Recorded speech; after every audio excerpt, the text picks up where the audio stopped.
Hidden in the corner of the Kaaba is a witness that remembers the beginning of time and the fragrance of the Gardens of Eden. This stone was whiter than milk when it descended to earth, but blackened as it absorbed the sins of passing generations. Its story is not merely a chronicle of construction. It is a journey from Adam's first breath to the triumphant return of truth. Today we walk that journey together to understand why millions of hearts reach toward this black monolith across centuries and deserts. Chapter 1. The Stone That Remembers Everything. Long before the first human being set foot on this earth, angels were already circling this place. 2,000 years, so the traditions say, passed between those circumambulations and the birth of the prophet Adam, peace be upon him. A patch of earth in an Arabian valley, ringed on all sides by mountains the color of fired clay, held within it something that no human language has ever managed to describe precisely. A pull, a center, a point around which everything else revolves. Today, millions of people stream here every year from every corner of the earth. They walk the same routes, make the same movements, speak the same words. White, seamless garments, bare feet on hot stone, faces turned toward the same dark cube standing in the center of an enormous courtyard. The Kaaba. A structure that from the outside appears simple, dark cloth, golden Arabic script along the upper edge, a monolithic cube of black stone, conceals within it a history so ancient that most people looking at it have no idea what they are actually seeing. This is the first house on earth built as a sign of the oneness of Allah, the first of all. The stones of its foundation remember the hands of the Prophet Ibrahim, peace be upon him, the one called the father of the prophets, the most worthy after Muhammad. May Allah bless him and grant him peace. Beside him worked his son, the Prophet Ismail, peace be upon him. Two men, father and son, in the Arabian heat, without machines, without modern tools, stone by stone, raising what stands to this day. But before speaking of the construction, one must understand why. By that time, humanity had already gone astray. Prophets came and went. Nations listened and forgot. Satan and carnal desires did their work. People worshipped idols carved from wood and stone, raised altars to what their own hands had made. Monotheism needed a fixed point, something visible, tangible, drawing everyone toward it, regardless of tribe, language, or origin. That place became the Kaaba. The Almighty commanded the Prophet Ibrahim, peace be upon him, to raise this house to unite all who would worship the one God. From that moment, every Muslim turns his face toward it during prayer. Everyone capable is obligated to come here at least once. Every good deed performed within the sacred bounds of Mecca is multiplied 100-fold. But within the story of the Kaaba's construction, there is one episode that is usually passed over quickly. An episode in which the young Muhammad, may Allah bless him and grant him peace, still years before receiving prophethood, stopped a war with a single gesture. The war was over a stone, the black stone which came from paradise together with Adam, peace be upon him. A stone that had once been white, shining so brightly it illuminated east and west. A stone that blackened from the touch of the hands of sinful people. That stone nearly cost Mecca its blood. Chapter 2. The Stone from Paradise. In the beginning it was white, so white and so radiant that according to tradition, its light reached east and west, like a beacon set at the center of creation. A stone that descended from heaven with the prophet Adam, peace be upon him, when he left paradise and stepped onto the earth. A stone that remembered the smell of another world, a world without dust, without sin, without darkness. Then the generations came. The hands of sinful people touched it again and again, thousands of years, thousands of touches, and the white stone darkened. Slowly the way silver darkens with time, until one day it became what we see now, black, almost absorbing light rather than radiating it. The Hadith tells us that the black stone is the right hand of the Almighty on earth. When a believer who has touched and kissed it lowers his head to it, he is like one who has shaken the hand of a ruler and pressed his forehead to that hand. This is an image, but behind the image stands something very concrete. The Almighty knew that human beings are creatures of the body. They need something they can see, something they can touch, something around which they can gather. He made the Kaaba the place toward which the faces of all who pray on earth are turned. And into the corner of the Kaaba he placed a stone, carrying within it the memory of paradise. When the Prophet Ibrahim, peace be upon him, was raising the walls of the Kaaba together with his son Ismail, peace be upon him, that stone was already waiting for its place. Father and son worked beneath the Arabian sun, palms calloused, shoulders covered in dust. Ismail, peace be upon him, carried stones. Ibrahim, peace be upon him, laid them. The walls rose layer by layer. The construction of the Kaaba is a story everyone knows. But here is what few know, that Kaaba stood for centuries until the Quraysh, the powerful tribe of Mecca, effectively demolished it and rebuilt it anew shortly before the appearance of Islam. The reason was entirely earthly. Floodwaters had undermined the walls, cracks had run through the masonry, the foundations needed renewal. The Quraysh understood, delay was impossible, but dismantling the Kaaba was something altogether different from constructing an ordinary building. This was the house of Allah. To lay hands on its walls without proper grounds was to invite something one would rather not contemplate. The Quraysh stood before the walls and exchanged glances. No one was first to raise a hand. Then the venerable Walid ibn Mughira stepped forward. He put to those assembled a single question.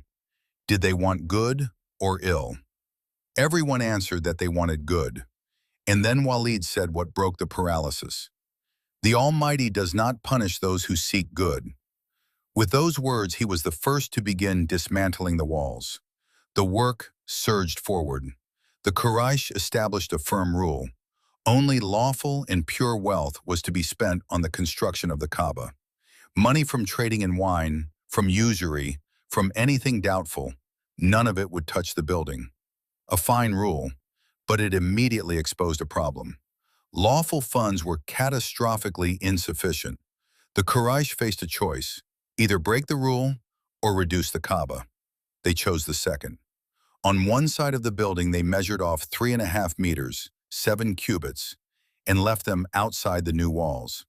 That space exists to this day beside the Kaaba. It is called the Hijr Ismail, an area enclosed by a semicircular wall that is formally part of the Kaaba, though it sits outside it. For the construction, they engaged a master craftsman. He turned out to be a Roman named Bakum, a man from another world, another tradition, who knew stone and masonry the way only those with generations of builders behind them can know it. The walls rose, row by row, day by day. Mecca lived to the rhythm of construction, the smell of fresh stone, the knock of hammers, the voices of workers. The Kaaba grew from its foundation as though the earth itself were pushing it upward. While the walls were being built, everything proceeded steadily. People worked with a shared impulse, a common sense of participating in something exceeding ordinary human affairs. But when the walls rose to the place where the black stone was to be set, unity ended, all at once. The black stone was the most honored element of the entire structure. To set it in place was to enter history. Whichever clan did so would remember it forever. Whichever chief was the last to touch the stone before it was placed in the wall, that chief would remain in the memory of generations. Every clan of the Quraysh wanted that honor. Everyone. And the dispute that began with quiet bickering grew day by day like a fire into which kindling is thrown. Voices rose, hands moved towards sword hilts. Individual clans swore to fight to the death if the honor of placing the stone went to others. Mecca stood on the threshold of war. Over a stone. Over one stone that arrived from paradise white and blackened from the touch of human hands. Chapter 3. The young man at the gate. Mecca was suffocating under the tension. For 4 days in a row, the chiefs of the Qurayshi clans gathered at the walls of the unfinished Kaaba and dispersed with nothing resolved. Every morning began with fresh negotiations. Every evening ended with fresh oaths. Fists clenched. Gazes grew heavier than the stones lying around the construction site. The city that had united to build the house of Allah stood on the edge of self-destruction. Between the clans ran cracks deeper than those that had split the old walls of the Kaaba under the floodwaters. Banu Abd al-Dar, Banu Makhzum, Banu Zuhra, every clan put forward its elders. Every clan presented its arguments. Every clan considered itself the most worthy of the great honor. To set the black stone in its place in the wall of the Kaaba was a crown that would fall to one clan and close the question forever for the rest, which is precisely why the rest were prepared to make war. Mecca, a trading city, pragmatic, living by the laws of clan honor, knew such oaths are taken seriously. If no decision was reached by the following morning, blood would be spilled at the very walls of the Kaaba, on sacred ground, in a sacred city. Then old Umayyah ibn Mughira rose to speak. Age had given him what the young still lacked, the ability to see beyond the present day.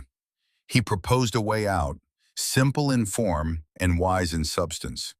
The first person to enter the gates of the mosque the following morning would serve as judge. His decision, final. All would submit to it. The chiefs looked at one another. The proposal was accepted. The dawn of the next day settled over Mecca slowly, as dawn always settles over cities that have spent the night in dread. The air was cool, dusty, carrying the taste of smoke from dying night fires. At the gates of the mosque, people stood waiting, in silence, in tension. The gates opened. A young man entered. Everyone knew him. Muhammad, may Allah bless him and grant him peace. Son of Abdullah, of the clan of Banu Hashim, young, broad-shouldered, with that particular stillness in his face that belongs to people in whom there is no agitation. The Quraysh called him Al-Amin, the trustworthy, the reliable. When disputes arose between the clans, they came to him for resolution, because they knew he would speak only the truth and render only a just verdict. The crowd at the gates exhaled, with relief or with unease, each in their own way. The young man was told of the task. He listened. He looked at the assembled chiefs, at the unfinished walls of the Kaaba, at the black stone lying to one side on the ground, waiting for its place. He was silent. Then he removed his cloak from his shoulders and spread it on the ground directly before him. The heavy cloth lay flat against the stones. Muhammad, may Allah bless him and grant him peace, lifted the black stone and placed it on the cloak, in the very center. Then he commanded that from each clan the eldest come forward and take hold of a corner of the cloak. 4 corners, 4 clans, 4 chiefs. They lifted the cloak together, all at once. The stone rose to the level of the wall, supported by the hands of those who only yesterday had been ready to draw their swords against one another. When the cloak had risen high enough, Muhammad, may Allah bless him and grant him peace, took the stone with his own hands and set it in its place. Silence. Then old Umayyah raised his head and spoke the words that Mecca remembered. This young man will be a reconciler of people. No one knew then how precise that prophecy would prove. No one thought about what lay behind that gesture, behind that simple, obvious, almost childlike solution in its logic. Take a cloak, place the stone, let everyone take a corner. A solution so simple that anyone might have devised it. But it was he who did. Mecca in that era lived by the rigid laws of clan honor. Here, every gesture carried weight. Every word was measured. To yield was to lose. To insist was to win. Within that system of values, the decision of Muhammad, may Allah bless him and grant him peace, was revolutionary. He invented a situation in which everyone won. No one yielded, no one lost. Every clan touched the stone. Every chief participated in the setting. The construction of the Kaaba continued. The walls rose to completion.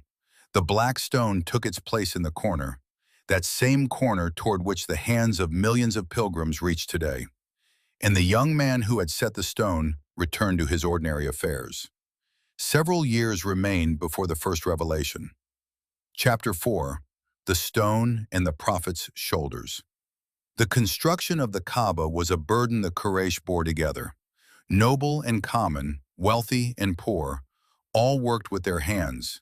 Such was the tradition. The house of Allah is built by all who can hold a stone. The Meccan sun burned without mercy. Dust settled into garments, worked its way into the folds of skin, grated between teeth. Men carried stones on their shoulders, passed them along chains of hands, laid them into walls with the concentration of people who understand. They are doing something greater than merely building. Among the workers was Muhammad. May Allah bless him and grant him peace. He worked as everyone worked. Shoulders bore stones. Hands set them in the masonry. Sweat mingled with dust. Young, solidly built, with a particular endurance that comes to people raised in the harsh conditions of Arabian life, he stood out outwardly from the other workers in no way. Beside him worked his uncle Abbas. May Allah be pleased with him. Abbas watched his nephew carry heavy stones and felt concern, not for his back, not for his shoulders, for something else. The stones were sharp, the clothing wore thin against them, the skin could be badly scraped. He advised Muhammad, may Allah bless him and grant him peace, to do what the other workers did. Remove his upper garment and fold it over his shoulder. Easier to carry, less chafing. A practical suggestion. Muhammad, may Allah bless him and grant him peace, listened. He removed his upper garment, and at that same instant he fell. Simply fell, sharply, without warning, as though cut down. The people around him went still. Then he raised his eyes to the sky. He listened, and he said one thing, "Give me my shirt." He put it back on and continued working. What happened in that moment, Allah knows best. The tradition says, he heard a voice commanding him to cover his body. From his youth, the Almighty preserved him from everything that could become a source of shame or reproach, including the bearing of the body above the waist, which in the Arab tradition of that time was considered unseemly. Think of this as you will. But here is what is astonishing. This incident occurred before the revelation, before prophethood, before Muhammad, may Allah bless him and grant him peace, knew anything of his mission. He lived in Mecca as an ordinary man, trading, working, respected by his fellow citizens. And yet something already set him apart from the rest. The Quraysh felt it. They came to him for the resolution of disputes and received justice. They called him Al-Amin, the trustworthy. They entrusted him with their property for safekeeping. The most prominent elders deferred to his judgment. This same man whom they trusted without reservation, the one who stopped a war with a cloak, the one who fell at the first contact with the unseemly, because something already living within him rejected everything unworthy. The construction was completed. The Kaaba stood renewed. Walls of white stone rose above the Meccan valley. The black stone lay in its corner. There were the hands of the same young man who had just been working the construction site alongside everyone else, had placed it. Mecca celebrated. The Quraysh were satisfied. The great work had been done without blood, without strife, with all the rules observed. And no one then understood that they stood on the threshold of an age that would overturn their entire world. Because a very few years would pass, and the same man to whom they had entrusted every dispute, whom they respected for his honesty and wisdom, whom they admiringly called the reconciler of people, that same man would tell them something that would drive most of them into fury. He would tell them that their idols were a lie, that the 360 figures around the Kaaba were dust, that the Kaaba, which they had just rebuilt with their own hands, had been raised not for idols, but for the worship of the One. And then Al-Amin, the trustworthy, would become in their eyes a liar. Chapter 5. When Trust Became Enmity. Mecca knew how to hold memory. Everything was remembered here. Who owed what to who had wronged who had taken whose daughter in marriage 3 generations past. The clan memory of the Quraysh was sharper than any blade. And the image of Muhammad, may Allah bless him and grant him peace, stood clearly in that memory, a man of unimpeachable honesty, a reconciler, a sage, the one who could be trusted. Several years passed after the completion of the Kaaba's construction.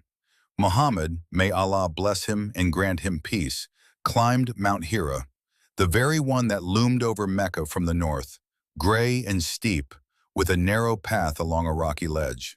He climbed there often, seeking solitude, silence, that particular state of contemplation hard to find in a loud trading city. There, in a small cave barely large enough for one person, something occurred that changed history, the first revelation. Returning to Mecca, he began to speak. First, to those closest to him. Khadija accepted immediately. Ali accepted. Abu Bakr accepted. The people who knew him best, who had heard his every word over long years, who had witnessed his every act, they believed first, because they knew this man had never told a lie in his life. Then he went out to the Quraysh and told them what he told them. 360 idols around the Kaaba, nothing. Stone figures to which fathers and grandfathers had offered sacrifice. Dust. Wealth, power, clan pride, the established order of things, all of it worthless before the face of the one Allah. Mecca went still. Then it erupted. The very people who a few years earlier had stood at the gates of the mosque and breathed with relief when they saw the young man enter. Those who had willingly spread out the cloak and lifted the black stone. Those who had themselves called him Al-Amin and come to him for just resolution. They were the first to rise against him. The mechanism of that change is simple and terrible at once. While Muhammad, may Allah bless him and grant him peace, resolved their disputes, he was useful. While his wisdom served the preservation of the existing order, he was respected. But the moment his words threatened the very foundation of that order, the power, the wealth, the trade that flourished on the pilgrims who came to worship idols, the respect evaporated. The Kaaba brought the Quraysh fabulous income. From all of Arabia, tribes came bearing gifts. The keepers of the Kaaba were the keepers of that income. A man declaring the idols to be a lie threatened not merely the religious order, he threatened the economy of an entire city. Abu Jahl, that same Amr ibn Hisham, who would later be called the father of ignorance, became the chief voice of the opposition. Intelligent, eloquent, influential. He understood. Openly killing Muhammad, may Allah bless him and grant him peace, would provoke blood vengeance from Banu Hashim. Something different was needed. His reputation had to be destroyed, and the word Al-Amin, the trustworthy, began to be spoken with mockery. The same man, the same qualities, the same irreproachable life that everyone knew. But now he was called something different, a poet, a madman, a liar. Words that in the Arab culture of that time rang like a sentence. The logic of that change stands exposed in its nakedness. The Prophet Muhammad, may Allah bless him and grant him peace, who before the revelation spoke only truth and was trusted by all, became after it, in the eyes of the polytheists, a liar and a fierce enemy. Such is how love of glory, wealth, and power blinds people. Blinds, that is the precise word. The Quraysh saw before them the same man, with the same biography, with the same reputation. But between them and this man, something had risen that closed off their view entirely. The fear of losing what they had. The weaker companions were tortured on scorching sand. Bilal ibn Rabah lay beneath an enormous stone on his chest and repeated one word, Ahad, the One. The family of Yasser was killed. Trade with Muslims ceased. The boycott lasted 3 years. Banu Hashim starved in the ravine, and the Kaaba stood at the center of all of it. That same stone cube at whose walls Muhammad, may Allah bless him and grant him peace, had worked shoulder to shoulder with those now his enemies. That same corner where he had set the black stone with his own hands, reconciling those who had been preparing for war. Around the Kaaba, the circumambulations continued. The pilgrims kept coming. The sacrificial fires kept smoking at the feet of the idols. But within this story, something was already at work that the Quraysh could not stop. The word had been spoken. It lived. It spread from mouth to ear, from heart to heart, along the trade routes, through the tribal bonds, through everything that Mecca itself had built over centuries of its power. And what had begun at the walls of the Kaaba as a confrontation was moving toward a resolution that none of the participants could fully foresee, except one. Chapter 6. The Return. 20 years passed, 20 years of exile, wars, negotiations, victories, and losses. 20 years from the day Muhammad, may Allah bless him and grant him peace, had left Mecca, the city where he was born, where he had worked at the Kaaba's construction, where he had set the black stone with hands that those same people had later wanted to bind. The 10th year of the Hijrah, the month of Ramadan. The Muslim army entered Mecca. 10,000 men, columns stretching along every road leading into the city, weapons glinting in the Arabian sun. The Quraysh, who only yesterday had been prepared to fight, stood and watched. They knew resistance was pointless. They knew this man remembered everything. He remembered Bilal beneath the stone on the scorching sand. He remembered the family of Yasser. He remembered 3 years of starvation in the ravine. He remembered those who had placed filth on his back during prayer. He remembered names. He had spoken them aloud at the walls of the Kaaba, and all of them had come to lie at the Badr well. Muhammad, may Allah bless him and grant him peace, rode into Mecca on a she-camel. His head bowed so low in humility before Allah that his forehead nearly touched the animal's withers. Not the triumphal entry of a conqueror, the entry of a man who knows everything that happened was not his doing. The Quraysh gathered. They waited for the verdict.